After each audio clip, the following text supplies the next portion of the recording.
La station expérimentale légumière d'Auray a ouvert ses portes jeudi dernier. Une centaine d'agriculteurs sont venus découvrir les essais et les premiers résultats. Très techniques, ces rencontres permettent à chacun d'échanger sur ses expériences dans une démarche de progression. Alors aujourd'hui, on ouvre nos portes comme chaque année, donc pour les producteurs de Bretagne. Et l'idée, c'est donc de présenter l'intégralité des travaux qu'on mène sur la station et puis de donner aussi la parole à nos partenaires donc, qui exposent à côté de nous aujourd'hui pour montrer un petit peu les partenariats qui sont en place sur le site. Bon, c'est toujours compliqué de choisir entre des visites rapides avec beaucoup de temps d'échange et beaucoup de résultats ou des visites dites exhaustives où on fait le choix de montrer tout ce qu'on fait sur la station, tous les essais.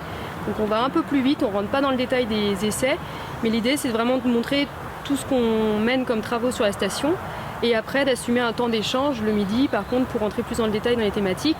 La station elle est diversifiée à la fois dans les productions mais dans les thématiques qu'on mène et c'est vrai qu'on a toujours l'envie de montrer l'intégralité des travaux qu'on mène. Certaines thématiques intéressent davantage les maraîchers, notamment celles en lien avec le confort de travail et les réponses techniques aux nouveaux marchés.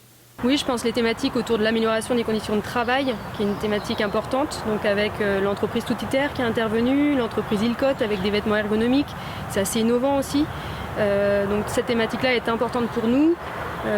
Et des thématiques autour des diversifications de légumes, la diversification, donc le potimarron, la patate douce aussi, donc on sait qu'il y a beaucoup de producteurs qui sont là aujourd'hui pour cette thématique-là, donc avec notre partenaire Volmarie. L'idée c'est de montrer aussi tous ces travaux-là de diversification de la gamme légumière.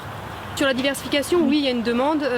Après, on est sur la patate douce sur des coûts de plant assez importants, des densités de plantation assez fortes.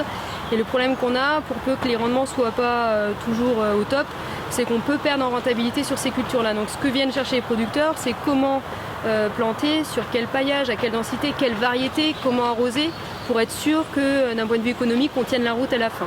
Si la porte ouverte reste le temps fort de la station, les agriculteurs sont invités à s'y rendre autant que nécessaire.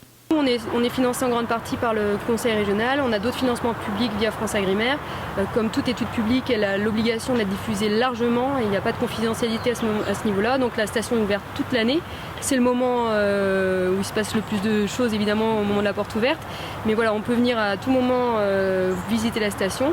Plus on visite, mieux c'est pour nous. Et après, on peut récupérer donc, des documents sur lesquels on synthétise tous les essais qui sont menés, les principaux résultats. Donc ça, ils sont récupérables sur simple demande. On a 5 grandes thématiques et une douzaine d'essais chaque année menés sur la station, donc sur 6 hectares.